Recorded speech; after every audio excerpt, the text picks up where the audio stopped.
ici Kissina Otina de Bosaka, toujours éveilleuse de conscience et spécialiste en renaissance africaine. Je vous fais cette vidéo depuis Mayotte. Et donc là, je suis à la plage, hein, donc c'est le moment pour chacun de se détendre et puis d'enlever tout ce stress dû au cyclone et des conditions que nous vivons actuellement. Il y a une croyance locale qui pense que le cyclone est arrivé parce que nous le méritons. Qu'en pensez-vous? Je trouve que c'est assez réducteur de penser qu'une catastrophe naturelle serait une punition. Et pourquoi est-ce que les catastrophes naturelles n'auraient pas lieu là où tous les vices commencent?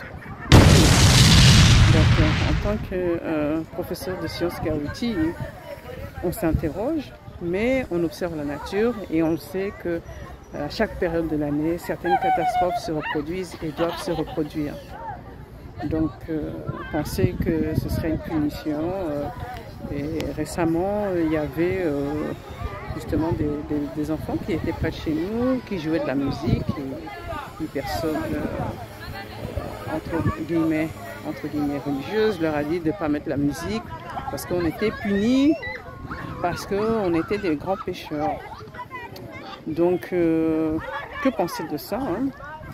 Est-ce que parce qu'on vit des moments difficiles, on n'a pas le droit de se faire belle, on n'a pas le droit d'écouter la musique?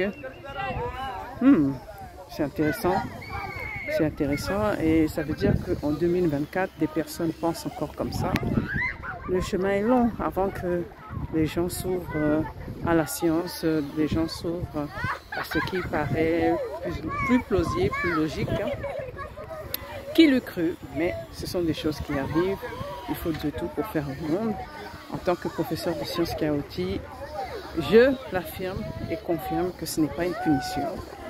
Et qu'il y a justement des zones sensibles de la planète Terre où il y a des tremblements, où il y a des éruptions volcaniques.